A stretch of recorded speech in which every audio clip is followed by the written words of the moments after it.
É uma honra estar aqui na Rural Book, né? É o podcast mais famoso do agro aqui. Ele era um entusiasta, né? Chegou a ter uma expressão nacional muito grande nas exposições do Nordeste. Rondon tinha 4 criadores de elite, né, naquele momento, com touros em centrais, né, que na verdade a FAEPA, né, a federação, ela faz 2 encontros ruralistas, um em junho e um em novembro, né, de 6 em 6 meses a gente faz para que a gente possa estar atualizando as pautas. Hoje, junto com a mineração, mas naquele momento o agro se tornou o grande responsável por um PIB extraordinário. Né? Quando você fala invasão zero, você está também defendendo o emprego. A gente conseguiu construir hoje o valor de terra nua menor do Brasil é do estado do Pará. É a menor tabela de valor de terra nua. O setor rural nunca foi muito bom de comunicar-se. Há uma estimativa de já ter 35% de propriedades no Brasil geridas por mulheres. Esse ano de 2024 a gente vai vir com uma roupagem bem diferente aqui, a gente vai trazer bastante personalidades do agronegócio aqui, e uma das pautas da Rural Book, do canal ruralbook.com, é começar a formar essas notícias aqui no Pará.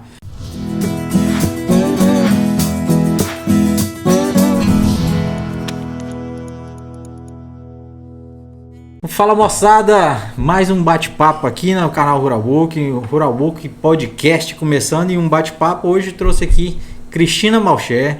Cristina é produtora rural, advogada, presidente da Comissão das Mulheres do Agro do Pará e política também, né? Também. Prazer, Cristina, estar aqui com a gente. Prazer é todo nosso, viu, Rodrigo? É uma honra estar aqui na Rural Book, né? É o podcast mais famoso do agro aqui. E de casa, né? Estamos aqui em Rondon, né? Exatamente. Isso é o melhor de tudo, né? Verdade. Prata da casa. Direto pro Brasil afora aí. E vamos falar pro Brasil inteiro, né? Isso é maravilhoso. Obrigadão por estar aqui mesmo. Sempre eu quis te chamar, e a gente está em casa, encontrando na rua aí direto, mas nunca tivemos a possibilidade de realmente estar aqui conversando, batendo um papo. Mas a oportunidade é hoje, né? Porque fechando o ano, fechando 2023, né? Realizando essa pauta aí aqui com você, é uma honra para todos nós. Show de bola. Cristina, a gente tem muito assunto para falar. Eu falo que aqui nosso podcast é um bate-papo realmente. Então a gente vai bater um papo aqui. Eu acho que a gente tem diversos assuntos, tudo relacionado ao agro. Eu tô no Pará já um pouco mais de 20 anos, mas você chegou aqui já faz um bom tempo também, né? Tem 50 anos de Pará aqui. Já sou paraense, né? Você veio capixaba? Vim. A gente veio do Espírito Santo, né? Meu pai tinha propriedade rural lá, de café e de gado. E viemos para o Pará, como a maioria veio. Veio para Paragominas, primeiro, né? A gente começou lá em Paragominas. Depois de alguns anos, ele preferiu mudar aqui para essa região de Rondon do Pará. Eu tenho visto que os próprios agricultores de hoje realmente vai para Paragominas pelo ser uma cidade que, vamos supor, de expressão nacional. Vai pra lá, mas depois vê que tem um lugarzinho melhor, né, pra ficar, né, que aqui em Rondon, né? Vai deixar Paragominas ouvir isso.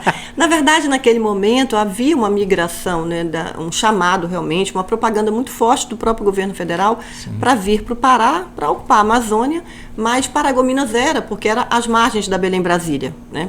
Estrategicamente muito bem localizada. A Belém-Brasília passava dentro de Paragominas, né? Depois, quando foi asfaltado, é que puxaram para fora, que criaram ali o 12, né? Mas a primeira versão, né, da estrada... Até ali, a gente tem uns amigos ali, Thiago Faco ali, passa ali por dentro ali. Exatamente.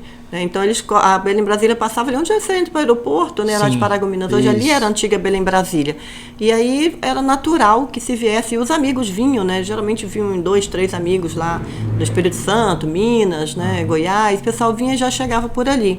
Depois de alguns anos, meu pai, conhecendo mais a questão de topografia, solo, né, clima, ele viu que aqui em Rondon ele encontrou uma propriedade que realmente preenchia os objetivos dele. Entendeu? Então lá migramos para cá. Isso já tem uns 50 anos, igual você falou, mais ou menos. 50 anos de Pará. Não vamos usar até calendários, não, que aí começa a denunciar muita coisa. Show. O seu pai foi um cara que realmente, vamos supor, um desbravador aqui da região. Eu sei porque a gente tem parentes que também chegou nessa mesma época também, que veio colonizando Rondon. Rondon foi uma cidade que veio capixaba, muito mineiro, né? Mineiro do norte, ali do norte de Minas e tal, e veio aqui para colonizar. E seu pai, eu conheci ele, assim, quando eu já morava em Belém, através do Guzerá, né? Guzerá foi um grande criador de Guzerá na região, e eu conheço bastante a turma como eu falo, que é a turma do Guzerá. Do Guzerá, Ele era um entusiasta, né? Chegou a a ter uma expressão nacional muito grande nas exposições do Nordeste. Naquela época que ele era vivo, a gente ainda tinha a questão da barreira da febre aftosa. Sim. Então eu não permitia participar muito daquelas exposições lá do Sudeste e Sul, né? Mas foi várias vezes, né? Ganhou prêmios aí no Nordeste, Rio Grande do Norte, Recife, essa turma aí do Guzerac do Nordeste todo aqui no Pará. Então ele foi um grande selecionador, teve 3 touros em Centrais, né? Na alta genética. Show. Ele teve touros lá para coleta de sêmens. E uma das grandes festas disso tudo, assim, que realmente chamava atenção para tudo, a gente estava comentando os auges das exposições, né, dos leilões e do gado PO. Rondon foi uma das grandes sedes, né? Rondon tinha 4 criadores de elite, né? Naquele momento, com touros em Centrais, né? Que é uma coisa rara, né? Naquele Pará. José de Barros Carneiro, Austrogésilo Moreira Lemos. Sim, seu Austré falado. Seu Austré. Décio Barroso, que era com Tabapuã. E seu José Altino com Nelore. Então, José Altino e Austré Nelore. Sim. Meu pai, Guzerá. E Décio Tabapuã. Então, fizeram, tipo assim, era a sede aqui de Rondon do Pará, eram os 4, né? E fora que vinha gente do Norte e Nordeste todo, né? O pessoal do Nelore todo, nacional vinha. Nacional também vinha o pessoal do Guzerá. A gente tinha os juízes, né? Toninho de Salvo, né? Sim. Tivemos vários aqui que vinham para poder fazer, era realmente uma briga grande. A gente tinha aqui uma média de 550, 600 animais em argola, que eram de origem, né? Puros, né? Que competiam, né? Naquele tempo as exposições nós tínhamos, era Belém também, né? Belém, Paragominas. Sempre foi o forte Paragominas, Rondon, né? Assim, mais da questão de elite. Eram os 2 municípios que mais brigavam assim para ganhar, né? Um do outro, né? Que eram muito fortes. Que a gente aqui vinha muita gente do Maranhão, muita gente do Rio Grande do Norte. Então, tinha uma entrada muito forte também do Nordeste. Então, a gente teve aqui noites, períodos memoráveis, né? Com o Nelore, com o Guzerá, o Tabapuã. Foi uma época muito bonita, realmente. E é engraçado, né, Rodrigo, que muitas pessoas não sabem a importância de tudo isso. Mas você sabe que Rondon tem um dos melhores plantéis, né, bovinos do estado do Pará, exatamente em função desses homens que se dedicaram a fazer seleção genética, né, de produzir touros, né? Eu acho que essa turma realmente contribuiu para a genética do rebanho paraense. Paraense, né? De modo geral. Mas assim, nós, falando assim em termos de Rondon do Pará, a gente tem muito que... A gente deve muito a esses homens, porque eles possibilitaram, através dos leilões, né, a aquisição de touros excepcionais, né? E isso fez com que a gente tivesse uma genética tão diferenciada. O Pará, não precisa nem dizer, né? Todos nós do Pará temos muito orgulho de termos homens como Bené Mutran, Evandro Mutran, o seu Djalma Bezerra, né? Marcos Marcelino, foram todos esses homens. Gastão Carvalho, nosso amigo Gastãozinho, isso, né? São homens que fizeram com que... Eu acho que ali foi o início realmente de uma pecuária diferente aqui no Pará. Porque eles trabalharam, construíram uma genética, e essa genética ficou disponibilizada para o Brasil inteiro, mas também para nós, né, produtores rurais aqui do nosso grande Pará. Hoje a gente vê o rebanho nosso aqui, que a gente sai aqui nas fazendas e tal, é totalmente diferente. A genética é totalmente diferente das outras. O pessoal vem muita gente comprar gado aqui. Hoje você tem muita questão da inseminação artificial também, né? Apesar de que eles também tiveram touros em Centrais, coletas de sêmen, foram vendidos para o Brasil inteiro. Mas assim, mais antigamente, né? Não se tinha tanto essa questão da inseminação. Era mais mesmo o repasse, monta natural e repasse com touros. Então, isso foi importante para o Pará ser hoje não só o segundo maior rebanho do Brasil, mas ser também um rebanho excepcional, né? A qualidade da sua genética, a qualidade do seu produto, né, bovino. Não, com certeza. E já algumas pautas já que estão acontecendo já nos últimos meses, né? Queria falar com você o seguinte, teve um encontro ruralista agora em novembro agora, foi um dos últimos eventos que aconteceu no agronegócio, que reuniu a FAEPA, né, a federação toda completa lá, e produtores rurais envolvidos lá. E o que aconteceu de bom lá pra gente, pro produtor rural? Sempre acontece coisas boas, acontecem coisas boas. Na verdade, a FAEPA, né, a federação, ela faz 2 encontros ruralistas, um em junho e um em novembro, né? De 6 em 6 meses a gente faz, para que a gente possa estar atualizando as pautas, colocando as demandas, vendo o que foi conquistado, né, e o que ainda falta, e cobrando. A gente tem tido momentos bem complicados, né? A questão de legislação ambiental, a questão fundiária, tem sido pautas assim muito, como é que a gente coloca assim, muito decisivas para se produzir no Pará e na Amazônia como um todo, né? Você produzir na Amazônia hoje virou assim um desafio porque as pessoas não conhecem a Amazônia. Né?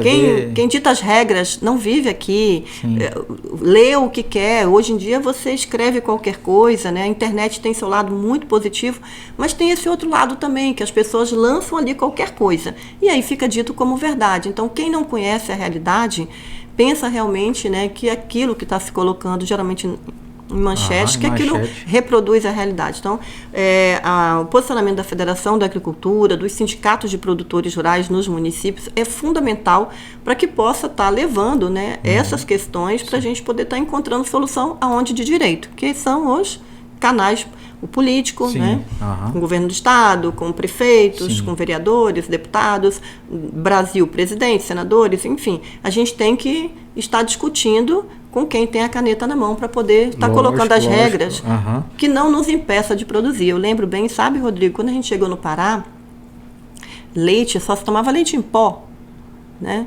A gente comia carne, a oferta de carne era pouca, né? Dentre outras coisas, que hoje o Pará você até postou esses dias, né? O nosso ranking agropecuário do estado. Então muita gente fica surpreso, né, de saber que o Pará é primeiro e segundo, às vezes terceiro em muitos produtos que são ofertados hoje ao brasileiro.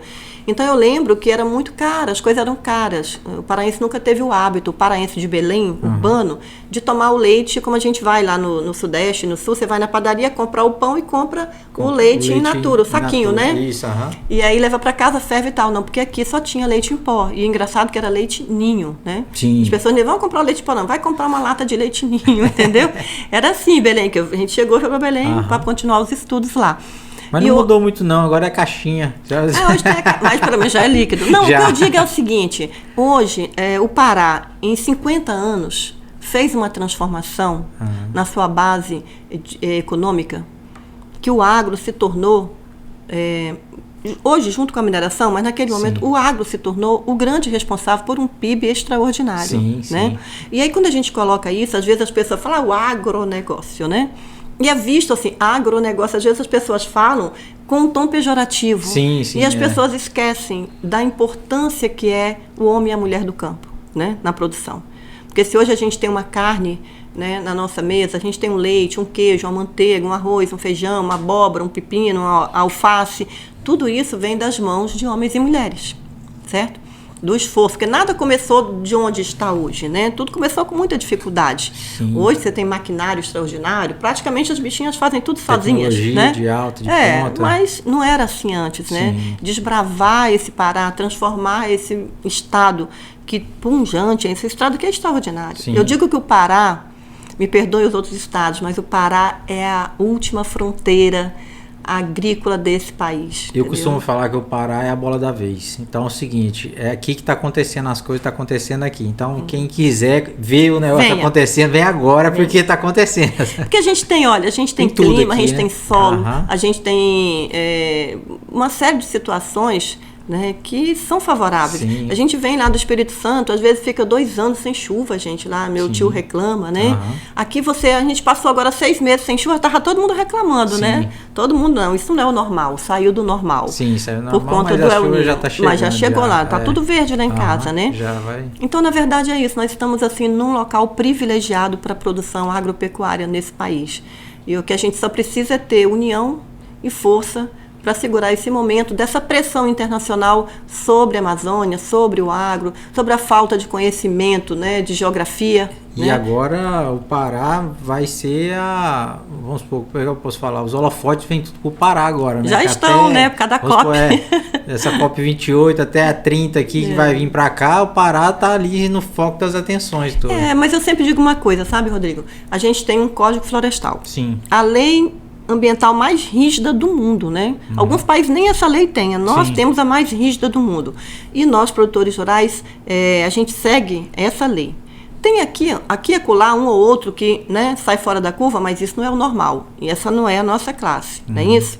A gente sempre coloca o ilegal tem que ser responsabilizado, mas o legal, ele precisa ser respeitado. Sim. Então, a nossa luta é respeitar os produtores rurais do Pará dentro da legalidade. Certo? Isso é uma pergunta que eu sempre faço para todo mundo, assim, é o Pará, em termos de produtores rurais e em geral, assim, o agronegócio está fazendo o serviço bem feito? Faz sim. Olha, eu aprendi dentro de casa com meu pai que nascente você tem que preservar, né? Sim. 50% da mata antes de 2008, né? A gente tinha a preservação. Hoje em dia nós vivemos uma lei injusta. Eu digo que é injusta e não sei como nós paraenses deixamos que isso passasse lá atrás, que foi transformar nossas áreas com 80% de reserva. Onde você pode ter uma área e você só conseguir produzir em 20%. Isso não é correto. Até porque a lei mudou no meio do caminho. Né? Antes era 50% aqui no norte e agora passou para 80%. Mas se 80% é a regra, a gente tem que seguir a regra. O que a gente pode fazer é trabalhar com a legislação para modificar essa lei. Mas enquanto ela estiver vigente, a gente precisa observar e a gente precisa atender, porque senão a gente cai na ilegalidade. E você sabe que a ilegalidade tem custado muito caro, não compensa, né? Verdade, tem custado caro e a turma está pagando um preço alto, mas tem aí, a gente está fazendo, igual a gente acabei de falar, está fazendo o serviço bem feito e com certeza isso aí uma hora vem as glórias, vem a recompensa da galera. O produtor rural está fazendo serviço bem feito em termos de tentar no máximo entrar na legalidade, né? Porque ele tenta ser legal e depois vem um negócio meio atrapalhando. Muitas vezes as leis... além de leis, muitas vezes a estrutura administrativa de determinados órgãos não atende na celeridade necessária, né? Porque assim, o produtor ele trabalha com o tempo. Sim. Tem a hora de plantar, tem a hora de preparar, plantar e colher, né? E isso aí ninguém controla, né, a natureza. E às vezes assim, uma secretaria, ela não consegue atender na velocidade que a atividade exige. Então a gente vai tirar uma licença ambiental, demora, né? Posterga, e é uma dificuldade muito grande. Talvez pelo volume de demandas, aí prova que o produtor rural busca a sua legalidade, mas a carência de servidores públicos naquele cargo, naquelas funções para atender essa avalanche de demandas que o produtor leva para poder ter a sua legalidade. Mas a gente acredita que as coisas vão caminhando para melhorar. Para piorar, nunca nada piora, não. Eu acredito sempre na melhora. Eu sou positiva. Eu acho que as coisas estão aí para serem resolvidas. Tem que trabalhar sempre com a agenda positiva, né? Que já atrai, né? Coisa positiva já atrai coisas positivas. Com certeza. Um dos pontos lá do tema lá desse encontro também foi em relação a esse movimento Invasão Zero também. Não foi um dos temas lá do encontro? Existe hoje nacionalmente, né, o movimento Invasão Zero. Sim. E no Pará também foi lançado, ele não é da FAEPA, mas na FAEPA ele foi lançado lá. É um movimento que ele busca garantir o direito de propriedade, o direito da produção, né? É o equilíbrio das forças. Você não pode deixar que algo ilegal venha destruir, né, ou ameaçar de destruição toda uma cadeia produtiva que emprega, porque aí quando você fala invasão zero, você está também defendendo o emprego. O emprego das pessoas que trabalham nas propriedades rurais, que quando invadidas elas perdem os seus empregos, né? Além do produtor perder naquele momento a posse da sua propriedade, da sua terra, ele também, os funcionários perdem seus empregos, né? A produção para, então para todo mundo é prejudicial a questão da invasão. O Estado arrecada menos porque deixou de produzir, deixou de vender, deixou de recolher impostos. O funcionário perde o seu trabalho, a sua família também vai perder a sua garantia, a sua garantia de consumo, a sua garantia de sobrevivência, até mesmo a logística, né? O funcionário sai daquela propriedade onde ele vivia, onde os filhos estavam estudando, numa escola próxima, naquele município. Então, há uma desorganização de toda a estrutura, não só do produtor rural, da propriedade dele, mas também de todos os seus funcionários. Então, o movimento Invasão Zero é buscando isso, é buscando que a lei seja mantida e a lei seja garantida para todos. Você falou que esse movimento não é uma iniciativa da FAEPA. De quem é a iniciativa de quem? Isso são produtores rurais. Isso começou, salvo engano, não sei se foi na Bahia, Goiás, e hoje já está assim. Acredito que todos os estados do Brasil já estão com esse movimento, nesse sentimento de garantir o direito de propriedade garantir a produção rural, né, e a estabilidade da economia daquele estado, daquele município, também dos seus funcionários. O nosso governador, eu sei que uma fala dele, quando ele, acho que logo que ele tomou posse, que ele falou que aqui não ia ter invasão, né? Sim, o governador disse isso, inclusive, dentro da Federação da Agricultura, que ele não admitiria invasão no estado do Pará, e ele tem mantido todas as invasões que têm ocorrido, ele tem garantido a manutenção da posse ao produtor rural. Ele tem sido firme nesse combate, porque todos entendemos que nós não precisamos, no estado do Pará, e acho que em lugar algum, trazer conflitos, né? Trazer essa animosidade, essa um contra o outro, não há necessidade disso. Então nós precisamos ter a tranquilidade de se trabalhar. Quem quer terra tem o INCRA, né?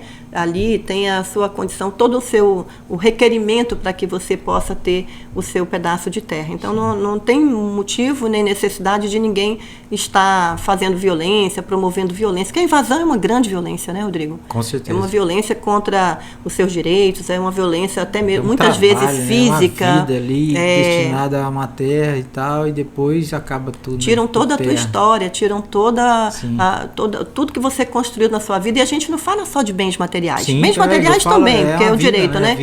Mas tiram seus sonhos. Você aportou ali naquele local, com certeza, né, energia, né, sonhos seu, de sua família. Sim. Então, assim, você retira a vida de alguém, a história de alguém. Com certeza. Então, você não pode roubar a história de alguém, né?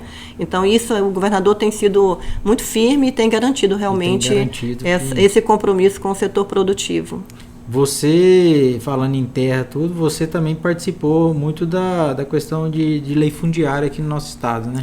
Participou ativamente. O novo projeto de lei fundiária, a nova lei fundiária, né, que está vigente no estado do Pará, ela foi dada a possibilidade à Federação da Agricultura apresentar, né, esse projeto, que tinha um projeto em tramitação na Assembleia Legislativa e que a gente, né, não concordava muito, porque retirava alguns direitos adquiridos do setor rural paraense, né, nas terras do estado.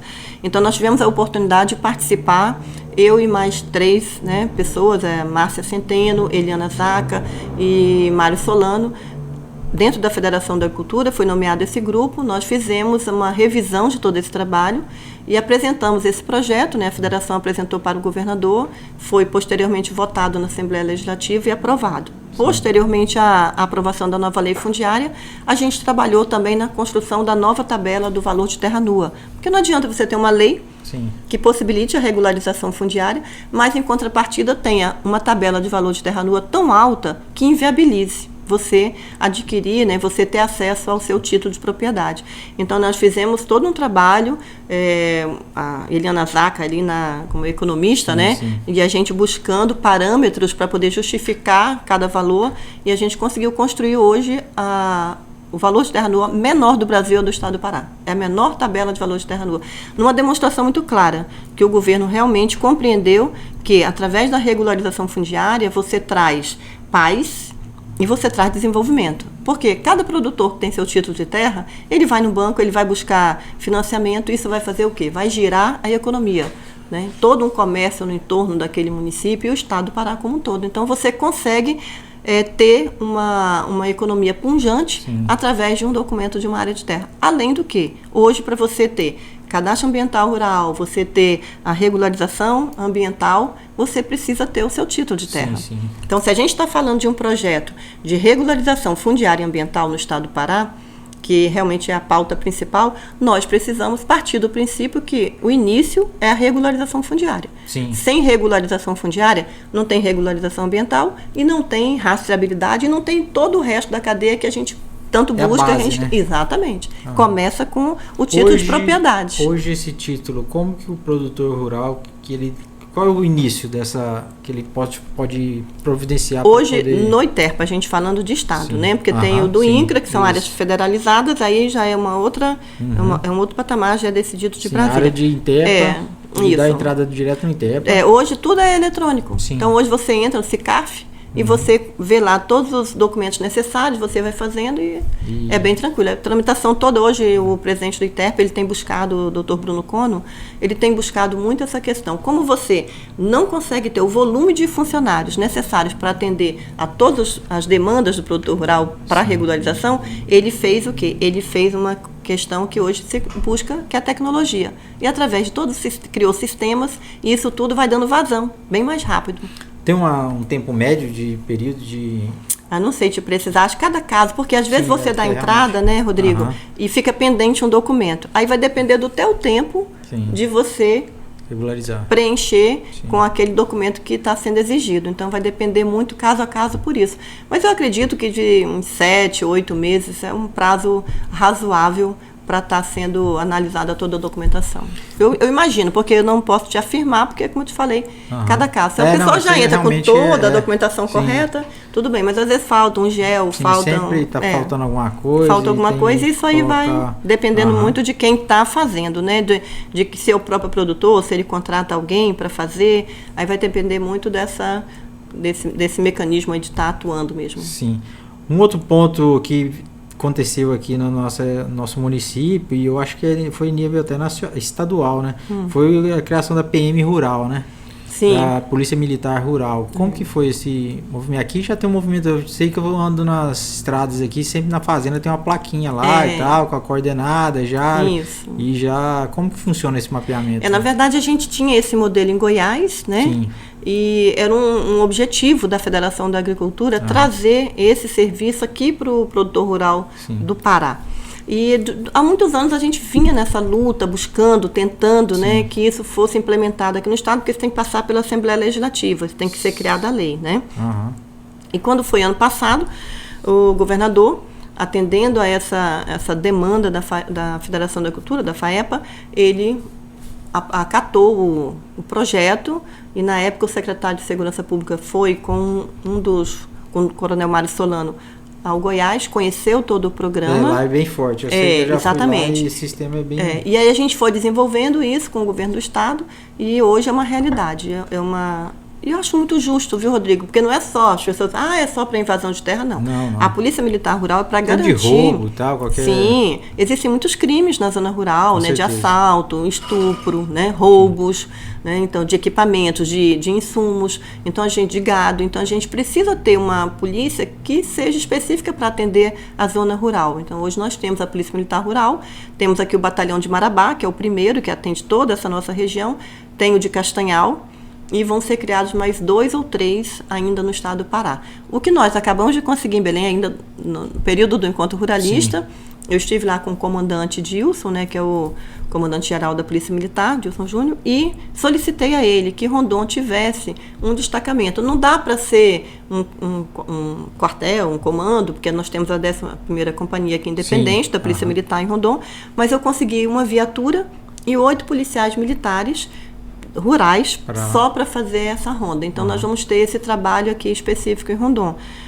Agora, na segunda quinzena de janeiro, já vão ser treinados, capacitados os 8 policiais. Assim que os 8 policiais estiverem capacitados, o comandante Dilson se comprometeu conosco, aqui no Sindicato dos Produtores Rurais, a enviar uma patrulha só para fazer a patrulha da Polícia Militar Rural. Né? Hoje o produtor, para ele se cadastrar nesse sistema, ele procura o sindicato aqui ou a própria PM? Não, geralmente eles procuram o Sindicato dos Produtores Rurais, que aí a gente faz assim... Fazer o cadastramento, tipo assim, associação, né? Porque não precisa ser só um, né? Sim. Não dá para destacar lá de Marabá para cá para atender um produtor. Então a gente procura fazer por vicinal. Certo? Por exemplo, vicinal Guarani, quantos querem fazer, né? Aí pega e marca com o pessoal de Marabá, com o coronel Oeiras, né, que é o comandante, e ele manda aquele grupo de policiais virem já com as placas e coloca. Isso é muito importante, porque a partir do momento que você tem a sua propriedade identificada pela Polícia Militar Rural, você tem algum tipo de ataque a ela, ou de direito de propriedade, alguma coisa, alguma ameaça, você só faz ligar naquele número que eles dão e o código da sua propriedade aparece. E ela já está mapeada lá no mapa e no sistema de gel deles. Então, ele já sabe exatamente como fazer para chegar até lá. Ele já tem a coordenada para chegar. Que já chega, vamos supor, falou que número tal lá, o código tal, vamos pôr um helicóptero, já baixa lá e ele já tem sabe a saída, né? E pela coordenada ele não precisa perguntar onde é que fica, cadê fulano, como é que entra, que estrada entra, como é que faz. Não, ele já sai com o GPS dele, já entra diretamente, já chega diretamente na propriedade. Inclusive, é uma coisa que nós precisamos aumentar. Acho que o ideal é termos todas as nossas propriedades, né, identificadas e rastreadas aí com a Polícia Militar Rural. Isso é um grande ganho que nós, produtores rurais, tivemos aqui no nosso estado. Isso não só no Goiás, mas em Minas também, que a gente tem propriedade lá, acesso sempre lá, e existe esse tipo de trabalho também, que é feita uma cópia cópia assim, o que é bom tem que ser copiado, claro, né? Goiás, não tem por que inventar ali, o que já está dando certo em outro lugar, né? A roda já está girando, é só fazer girar para cá também. Verdade. Né? O Pará sempre foi muito considerado, muito por todos, como um estado muito extrativista, né? Sim. Por muitos anos, sempre extrativista, vieram para cá, a gente voltando um pouco no tempo. E hoje é um estado produtivo realmente? Sim, o estado do Pará hoje ele é exemplo, né, para o Brasil. Eu digo, até brinco, olha, o nosso boi, que vale menos, nosso gado devia valer muito mais. Porque, afinal de contas, quem tem floresta? Somos nós. Sim. Não é verdade? Uhum. Qual é o gado que come só capim? É o nosso. Então, mais natural, né, uma carne saborosíssima, diferente de outros estados que muitos, né, estão mais em confinamento, ração, essa coisa. O estado do Pará, ele oferta de tudo, né? Ele oferta o boi confinado, ele oferta o gado criado a pasto. Nós, pela nossa imensidão de áreas, né? Nós temos muitas áreas. Sim, sim. Então, não temos restrição de tamanho, né? A gente pode ter esse luxo, né, de criar pasto, né, e ser economicamente, eu acredito, muito mais viável. Sim, né? Sim, a gente com toda a produção ainda, parece que a gente ainda tem menos de 20% de área produtiva, não é isso? Nós temos, eu estava vendo há pouco tempo, nós temos 65% de área preservada. Floresta. Uhum. Então, qual é o país do mundo, Sim. ou qual o estado brasileiro que tem isto? Então, nós deveríamos estar sendo reconhecidos, enquanto produtores, enquanto Estado, como excelência, exatamente por produzirmos, sermos o segundo maior rebanho do Brasil e termos 65% de floresta. Pois é. Isso é algo assim extraordinário. Aí falam-se muito em tecnificação, né, em melhoramento, tudo a gente está fazendo. Agora, a gente está vendo aí a Alemanha fazendo tratoraço, né? Sim, foi lá um protesto em Berlim. Maravilhoso aquele movimento, né? Você vê a França, qualquer ameaça. Só que são todos países que a sua produção rural é subsidiada. Sim. E aqui no Brasil, Rodrigo, nós estamos falando de quê? De produtor pagando juros de mercado para produzir. Nós, além de não termos subsídios, nós pagamos juros de mercado para produzir. Então, a nossa competitividade é extraordinária. Eu sempre digo que toda essa pressão internacional de mídia, e eu gostaria muito de furar essa bolha com a população urbana, tenho dito isso ao nosso presidente Carlos Xavier, que é preciso conversarmos com a população urbana de Belém, que é a nossa grande metrópole, né? Para que ela conheça o agro. E não é culpa deles não conhecerem o agro, porque eles são uma sociedade urbana. O agro é muito novo, é diferente de lá de Minas, né? Espírito Santo, junto, né? Bahia, a gente já nasceu, a nossa cultura é toda rural, né? Nossa colonização é rural. Você vê que depois dos escravos vieram, né, os italianos ali para colher café, plantar café, que era uma substituição da mão de obra depois da Lei Áurea, né, e tal, depois da extinção da escravidão. E você vê sempre o quê? É café, né? Sim. É criação de gado, é Minas ali com leite, é São Paulo com café. E aí vai ficando aquela coisa. Então, para nós, a cultura rural é natural. Nós convivemos com ela desde muito cedo. Aqui no Pará, não. O Pará está convivendo com o rural a partir de 50 anos. Isso é muito recente, né? Sim. Então, não precisamos dizer quem é o agro. E a capital, nossa capital é bem urbana, né? Bem muito, urbana, muito. Você vê outras capitais, vamos supor, Goiânia, por exemplo, que eu vejo, Goiânia é bem rural, né? Mas Goiânia assim, Goiânia não serve de exemplo, né? Capixaba, é tudo no campo. Pois é, mas é uma capital que é ligada ao agro. Já o Pará, Belém, por exemplo, não é bem urbano mesmo. Pois é, mas olha, Goiânia, né? Belo Horizonte, Vitória... É tudo muito próximo. Sim. Começamos logo com a dimensão territorial, né? O Pará é enorme. E aí você vê que as pessoas saíram do campo e foram para a cidade. Sim. Não é assim? Isso. Saiu do campo e veio para a cidade. Mas não deixou suas raízes. Quem é do campo não perde suas raízes. O Pará não. O Pará foi criado ali, o Belém foi criado ali em Belém, e as pessoas não saíram dali. Um tempo, acho que nos anos 90, os meus amigos de Belém começaram a ir a Paragominas, para a feira agropecuária. Sim. Mas eles não têm a raiz rural, né? A raiz deles é urbana, então eles precisam conhecer esse agro nosso, que as pessoas falam em herbicida, é veneno. Tudo é veneno, não é veneno, entendeu? É diferenciar as coisas, ver como é que se cria o gado aqui, como é que se faz a soja, como é que se planta o milho, como é que se faz todas essas culturas, o gergelim, coisas novas para o paraense, e que ele precisa conhecer, mas nós precisamos também dizer quem somos nós, o que nós fazemos, como fazemos. Eu acho que aí é a falha mais nossa.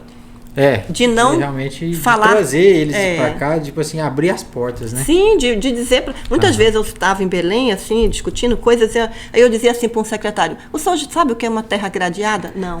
Sabe o que é uma. Como é que você pode falar em Juquira? Né? Da mesma Juquira de Rondon, você tratar com o mesmo tempo, espaço de tempo, que a Juquira de Paragominas. Vamos ver aqui pertinho, né? São solos diferentes, climas diferentes. A Juquira daqui cresce muito mais rápido, aqui chove antes, chove mais, né? Então, assim, você tem uma altitude em Rondon, em média, no nosso município, em média de 240 metros acima do nível do mar. O que dá o grande diferencial para a soja, né? Paragominas, a média de altitude deve estar algo em torno de 95, 98 acima do nível do mar, né?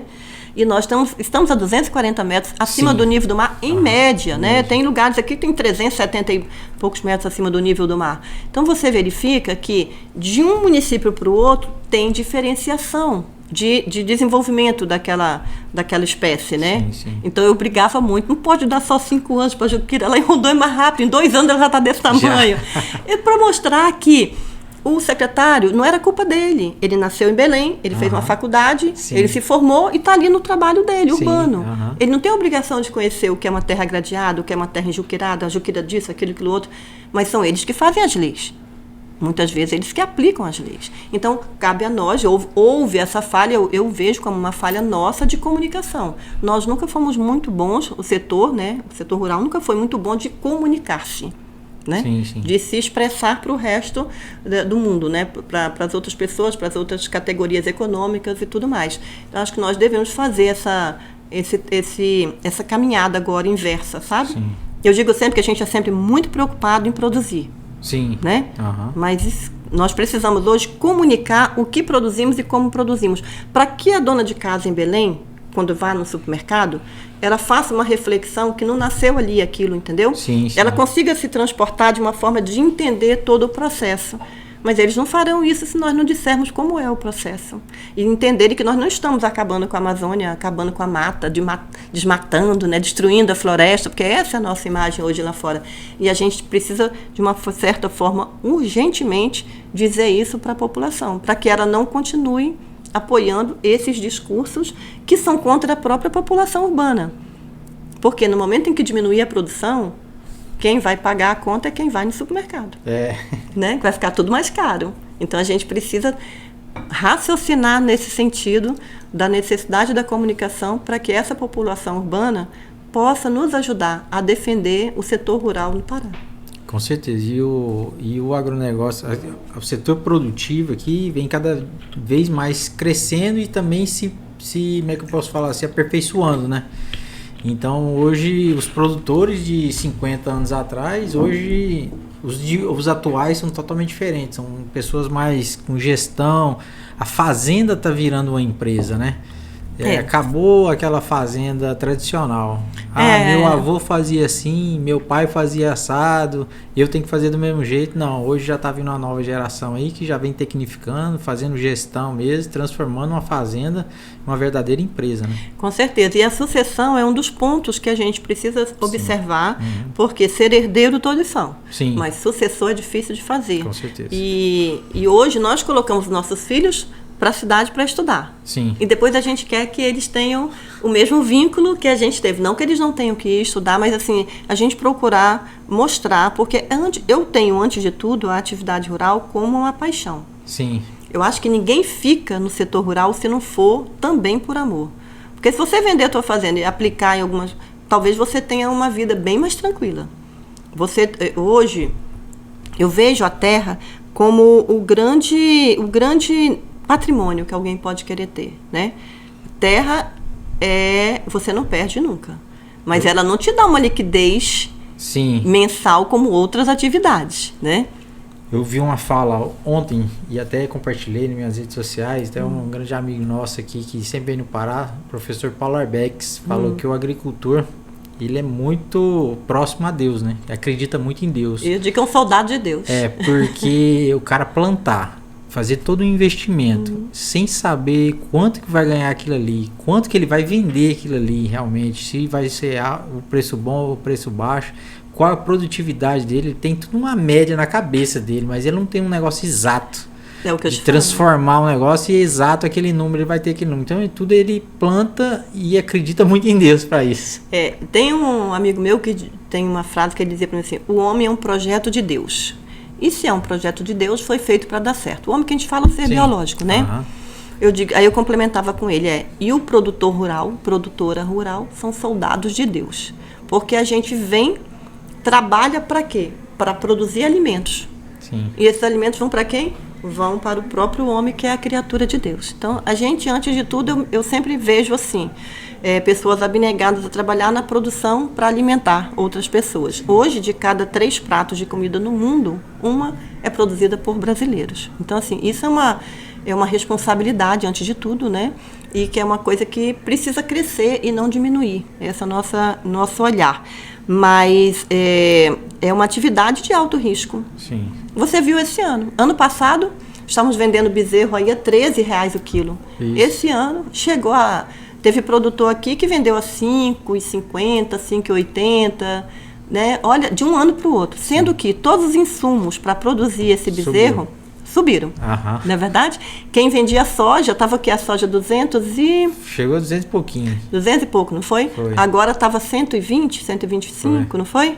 Então, assim, e todos os insumos subiram. De todas, subiu o salário, subiram os impostos, subiram a energia, subiram os insumos para a produção, subiram as sementes, e o óleo diesel, que não para de subir. Então, assim, você verifica que, apesar das adversidades, ele não abandona, ele continua ali fazendo o seu trabalho. Então, não pode ser só por dinheiro, tem que ser, antes de tudo, por amor. Se não tiver amor, não tiver na sua veia, não acontece. Isso é né? verdade. E quem não é também do setor, não é tradicional, quando é picado por um bichinho do agronegócio também, ele já fica apaixonado logo de cara. Já é verdade. Eu tô com sorte que meus filhos, né, todos dois amam o agro. Eu tenho visto nas redes sociais que os dois, né, estão bem integrados na fazenda, né? Isso, eles adoram. Eles foram criados, né, quando crianças na fazenda. Eu fiz o inverso. Meu pai, quando a gente nascia, com 4 anos, já ia para a capital para estudar, no Espírito Santo, em Vitória, e aqui no Pará não foi diferente.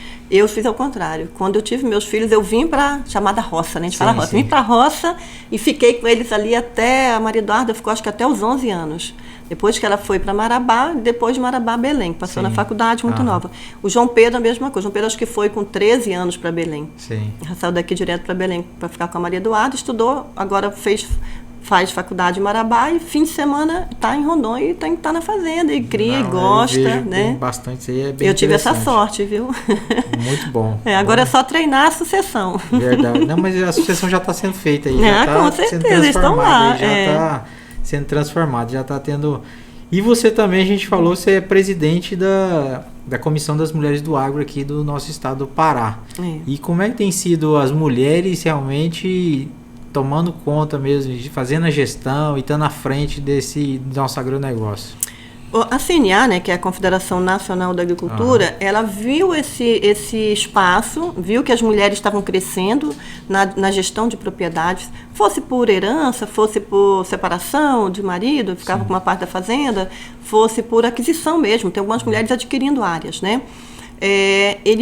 A CNA viu nisso uma necessidade de trazer e também para fortalecer o sistema sindical patronal, né? Os sindicatos produtores ficou assim um pouco, né? Os homens se afastaram um pouquinho e tal, ficou uma coisa meio estagnada. E numa forma de fortalecer, a mulherada ela tem uma pegada, né? A mulher, quando ela acredita, ela... E quando faz bem feito, né? Faz bem feito e ela tem uma garra, sabe? A mulher, ela já acho que ela já nasce, né? A mulher nasce para fazer muitas coisas ao mesmo tempo. Isso. É um desgaste, só quem é mulher para saber o que é. Mas é prazeroso. Então, assim, dentro desse objetivo, hoje há uma estimativa de já ter 35% de propriedades no Brasil geridas por mulheres. Show, né? Então, Hoje você, assim, antigamente eu acho que a mulher era muito alheia à gestão da propriedade. Primeiro que exigia muita força, né? Antigamente tinha que ter força, né? Era no machado, né? Era bruto mesmo, era o carro de boi, né? Isso, Ela tinha que manejar aquela coisa toda. O trator, ele era, né? Tinha que descer, ajeitar a lâmina, né? Assim. O produtor rural, eu vejo, porque eu sou de uma linha de produtores rurais também. Eu vejo que o produtor rural era muito para ser produtor rural, ser fazendeiro, tinha que pegar na mão da massa, né? Sim, sim. Se não pegasse, não era. É, verdade. E hoje, não, eu trabalho com a cabeça, né? Então, fazer uma gestão. Por isso, assim, também as mulheres estão mais... Mas por quê? Porque houve tecnificação. Sim, hoje certeza. A máquina, você aperta um botão, ela vai, entendeu? Antigamente você tinha que descer, girar a lâmina do trator de esteira, né? Você tinha que desprender força mesmo para a atividade, né? Montar no cavalo. Hoje você monta no quadriciclo, né? Uma moto e vai embora, entendeu? É verdade que o cavalo também é tranquilo para a mulher, mas enfim, hoje desprende menos força do que antigamente. Hoje essa tecnologia também fez isso. E o próprio desenvolvimento feminino, né? De buscar protagonismo, de buscar... A mulher foi ocupando outros espaços. E naturalmente ela saiu, que ela ficava num espaço, eu lembro muito da minha avó, minha mãe, era muito na questão da cozinha, administrar a casa, criar os filhos, né? Mas não se envolvia na gestão.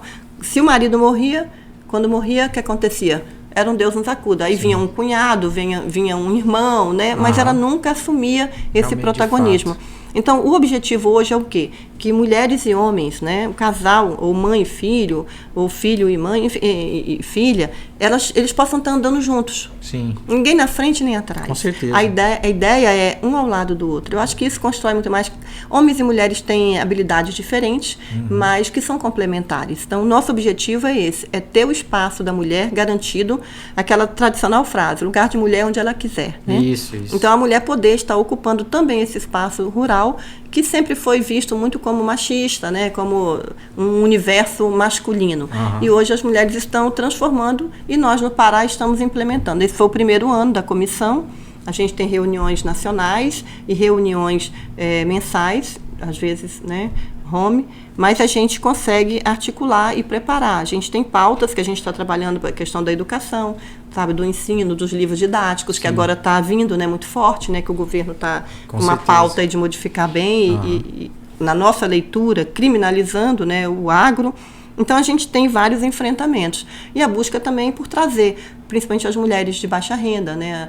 Essas pequenininhas, para poder mostrar a ela um acesso a crédito. Estamos buscando agora esse ano com o SEBRAE, eu particularmente conversei com o superintendente do SEBRAE antes dele ir para a COP, o Rubens Magno, e a gente vai fazer uma pauta esse ano para transformar, porque hoje precisa ser empreendedor, né? Então, transformar essa mulher rural em empreendedoras rurais, para que elas possam estar buscando exatamente o que você falou. Fazer da sua propriedade uma empresa.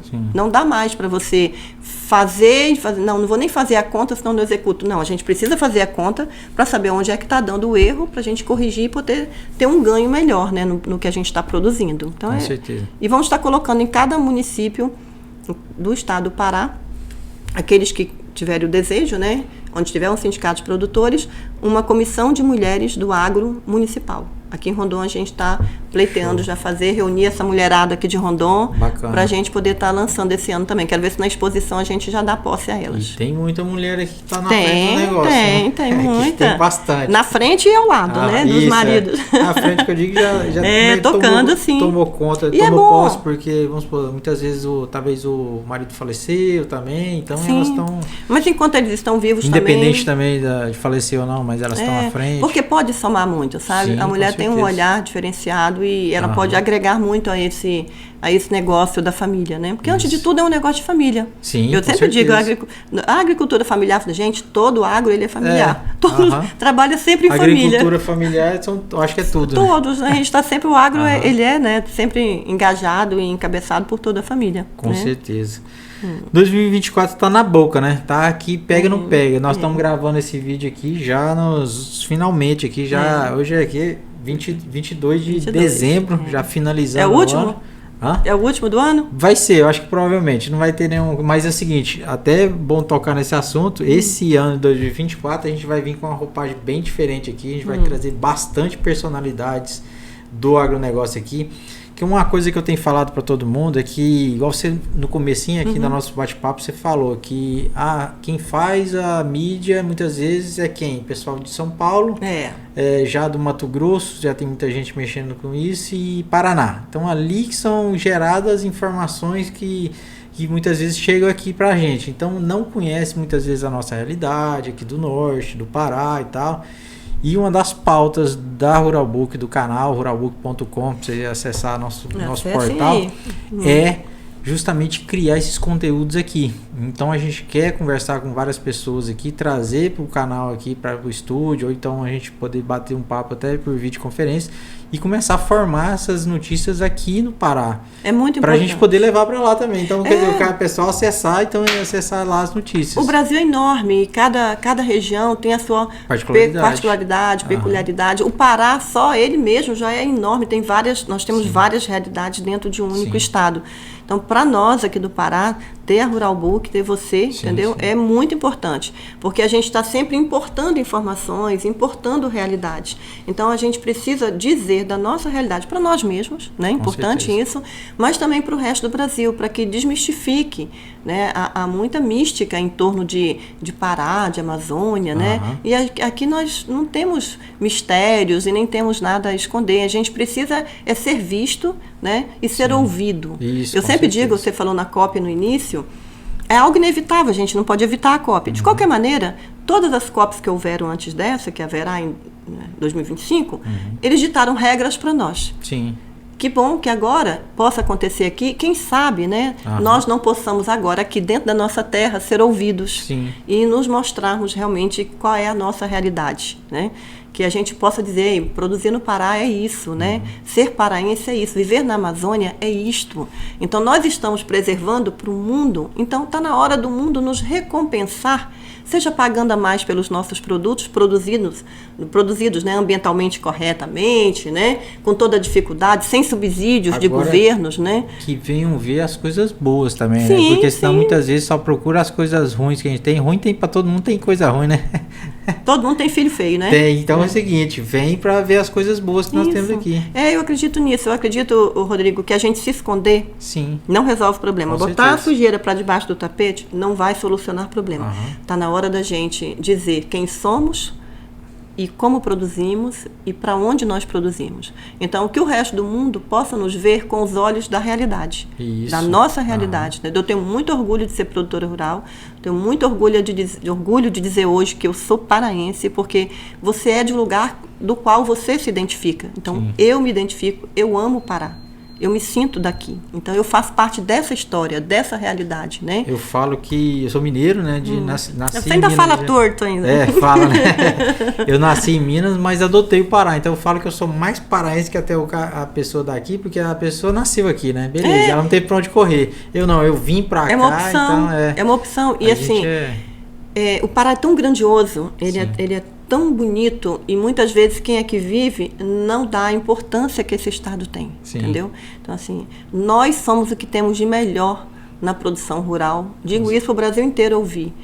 Ser produtor rural na Amazônia é um desafio, mas também é maravilhoso você transformar realidades. Não, com certeza. Você em 50 anos... sem nenhuma classificação em que lugar que você estava na produção rural. Você hoje ser o segundo maior produtor e seremos o primeiro produtor de bovinos do Brasil em breve. Você pode ter certeza que é motivo de muito orgulho e a gente deve isso a homens e mulheres que acreditaram. E a gente aqui agora não podemos desonrar essa história que construíram. A gente tem que se manter firme, se atualizar e buscar soluções para os problemas que existem. E avançarmos e sermos cada vez mais e melhores e garantirmos cada vez mais a segurança alimentar do Brasil e dos brasileiros. Eu acho que essa é o grande barato que o Brasil tem. Se a gente for pensar em discutir, em questionar a tecnologia com outros países, está difícil que a gente está muito atrasado, né? De ser produtores disso. Mas se a gente for pensar em indústria bélica, também nós estamos fora. Mas em produção de alimentos, o Brasil é o grande celeiro do mundo, entendeu? Então, quem tem comida, garante a vida. Ninguém faz nada sem estar vivo, né? Então, nós temos o grande legado, talvez que Deus tenha deixado para a Terra, para o planeta Terra, deu para nós brasileiros o legado de sermos a garantia de produção de alimentos para sua grande obra-prima, que somos nós, seres humanos. Eu acredito nisso. Novidades de ações tipo assim, nível FAEPA, em nível da Comissão das Mulheres para 2024, tem algumas ações que vão acontecer, já tem mais ou menos mapeado ou ainda está... Tem algumas coisas em aberto, né? Mas nós temos aí o GETAM, que é o Grupo de Trabalho Ambiental, esse Grupo de Trabalho Fundiário, que a gente trabalhou a questão da regularização fundiária no Estado, nós transformamos ele em grupo de trabalho ambiental na FAEPA. Então, nós temos um enfrentamento diário das discussões, proposições, de toda a pauta ambiental junto ao governo do Estado, para que a gente possa estar levando ali a palavra do produtor, levando os pontos que a gente discorda de algumas normatizações, mas também trabalhando junto para construir um cenário que garanta ao produtor rural produzir com segurança, né, e garantia dos seus produtos. Isso é FAEPA na minha pauta, né, de fundiário. Também estamos trabalhando a questão de COP, das propostas, sim, né, para poder já estar se preparando, porque 2025 já tá na chega porta, rapidinho, né? E com relação à Comissão das Mulheres, que eu te coloquei, nós fizemos uma proposta ao presidente Carlos Xavier, da Federação da Agricultura, para nos ceder uma van, para a gente poder rodar algumas áreas do Estado do Pará, levando essa pauta e implantando a Comissão das Mulheres do Agro Municipal nos municípios que a gente já está mais ou menos já alinhado com os presidentes sindicatos dos municípios que optaram por implantar, né? E o que mais que nós temos? É o trabalho diário de defesa do agro, que a gente faz aqui através do Sindicato dos Produtores Rurais. Esse trabalho há muitos anos, temos aí mais de 30 anos nessa caminhada aí de política sindical patronal, né? E sempre construindo, sempre trabalhando para garantir uma produção e garantir o direito de propriedade de todos, né? Sempre buscando essa pacificação do campo. E fortalecimento desse trabalho aí, que é comandado no Estado pelo Fernão Zancané, que é o Invasão Zero, que é uma forma da gente estar fortalecendo isso aí. O Fernão que está em cima, está mexendo, liderando essa parte? O Fernão Zancané que lidera o movimento Invasão Zero, né? A FAEPA, junto à FAEPA, foi colocado o Fernão para liderar. É um excelente produtor rural aqui de Julianópolis, né? Ele. É uma excelente pessoa e ele está fazendo esse trabalho desse movimento para fazer esse movimento ganhar força e chegar a todos os municípios também e chegar a todos os produtores rurais. Vamos organizar para ele já estar aqui no podcast nosso aqui também para falar sobre esse assunto. E tem muita coisa para falar para a gente, o Fernão. Acho que é importante, antes de tudo, Rodrigo, é o setor entender, né, os produtores entenderem que precisam estar unidos, né? Sem união a gente não chega a lugar algum. Com certeza. Então, o que dói em você, dói em mim e dói em todos. Então, a gente precisa ter essa união, esse sentimento de união e entender que o agro somos nós. Se nós não estivermos unidos na defesa das pautas que são importantes para o nosso trabalho, para o nosso negócio, né, a gente não vai ter sucesso. O sucesso no nosso setor vem da palavra união agora no enfrentamento dessas pautas, dessas questões que se colocam de fora para dentro, né? E da gente poder conseguir dialogar, dirimir e resolvê-las sem maiores traumas, não é isso? Com certeza. Antes de encerrar, eu queria te fazer um pedido. Opa! Você vai ter que me ajudar a trazer o Carlos Xavier aqui no nosso podcast aqui também, para falar sobre agronegócio. Claro, você vai ter que chamar. Eu conheço ele também, de vez em quando eu falo com ele, assim, o senhor vai vir aqui em Rondon. Vamos programar para a época da exposição? Pois é. Uma semana de podcast da Expo Rondon, a gente já traz. Faz um extensivão aqui de podcast, põe a fila aqui, um atrás do outro. Estou tentando trazer o nosso querido amigo Aldo Ribeiro, né, ex-ministro, um nacionalista extraordinário também. Você como, podemos falar assim, sócia da Rural Book em termos de morar em Rondon, né? Somos casa de Rondon, então todo mundo que vier aqui para Rondon, você traz aqui pra gente. A gente vai convidando gente também para poder estar aqui no canal pra gente. Tem uns desafios aí que precisamos trazer. Eu trouxe uma vez o Moacir Cosse, né? Professor Moacir Cosse, excelente. Participei na época ali da... Foi até aqui no hotel. Aqui, foi, no São Francisco. A gente tem que buscar trazer interações, né? Mostrar o Pará para o Brasil, né? Para o resto do Brasil, entendeu? E trazer mais pessoas para a gente poder estar dialogando e construindo pautas, né? Que são importantes. A gente teve um ano difícil, tivemos um ano aí com pragas, né? Que foi cigarrinha. A gente teve depois, estamos tendo ainda o El Ninho. A gente teve um ciclo pecuário, e emendado ao ciclo pecuário, um momento muito difícil para a comercialização do gado, né? Que foi a questão Mas a gente não viu isso, eu sempre gosto de deixar claro, a gente não viu isso no consumo final, né? Reduziu, não houve uma redução do preço do boi vivo para o preço da carne no açougue. A gente viu que houve uma distorção aí nesse parâmetro, né? Então o varejo não acompanhou a nossa queda, né? O varejo continuou assim um pouco alto, né? O preço para o consumidor. Então a gente tem muitas coisas para discutir, para conversar, para encontrar um ponto de equilíbrio, né? Sim, sim. Porque eu sempre digo, não adianta nada o frigorífico ganhar muito dinheiro se o produtor perdeu muito dinheiro, porque uma hora ele, né, diminui a sua produção e uma hora ele vai matar a galinha dos ovos de ouro. É preciso todo mundo se dar as mãos para a gente poder crescer juntos. Acredito nisso. Com certeza. Fortalecimento da cadeia como um todo. É isso aí. E eu queria te agradecer, Cristina. Obrigadão por estar aqui com a gente aqui no nosso canal e podendo conversar um pouco, bater papo sobre o agronegócio, um papo bem tranquilo. O prazer é todo nosso. Muito tempo que eu esperava, né? Como da casa, nunca ficou. Todo tempo dava e não dava, né? Vamos fazer, ia. E aí não dava certo. E realmente 2023 foi viagem em cima de viagem. Eu dei uma rodada no Brasil também. Te acompanhei, você andou bastante. E esse ano a gente vai rodar mais, rodar mais. Se Deus quiser, sempre levando a nossa realidade, né, para o resto do Brasil, mostrando quem é o Pará, o que é o Pará e quem somos nós, produtores rurais. Mas eu te agradeço a oportunidade, espero ter outras oportunidades. Vamos trabalhar pautas em conjunto, trazer essas pessoas, esses profissionais, esses representantes, né, de setores aí que impactam, que é importante estar trazendo informação, recebendo informação, mas também trazendo informação para todos nós. Acho que a troca é sempre muito produtiva e muito enriquecedora. Né? Não, pode contar comigo. O que precisar aí, eu estou aqui, nosso canal está aberto para isso. E um Feliz Natal. Isso. Né, para todos vocês que estão nos ouvindo, um Feliz Natal, um ano novo com muita saúde e prosperidade, né? Com certeza. E 2024 vem aí com muito mais novidade. Com certeza, trabalhando, né? Pra frente que se anda. Com certeza. E antes eu queria o seguinte, convidar todos vocês e você também, dia 21, 22 e 23 de fevereiro, agora já de 2024, nós temos o Dinetec em Dom Eliseu, no Sindicato dos Nosso amigo Tarcísio, lá o presidente. Isso, junto com o pessoal da Meta Consultoria, está trazendo pela segunda vez agora o Dinetec lá, que vai ser um grande evento. O primeiro já foi sucesso e agora vindo o segundo evento. Agradecer também nossos parceiros, que é a Sicredi, os Postos Roda Viva, o Amaru, que é a distribuidora Greane, lá de Belo Horizonte, nossos parceiros, e a Deltamac, da John Deere, linha construção. Obrigadão a todos vocês também, obrigado pela presença aqui no nosso canal. Esse conteúdo tudo vai estar em todos os nossos canais, ruralbook.com, Spotify e tudo. E obrigado por estar seguindo a gente. Valeu, moçada, um grande abraço. Obrigado, Cristina. Valeu.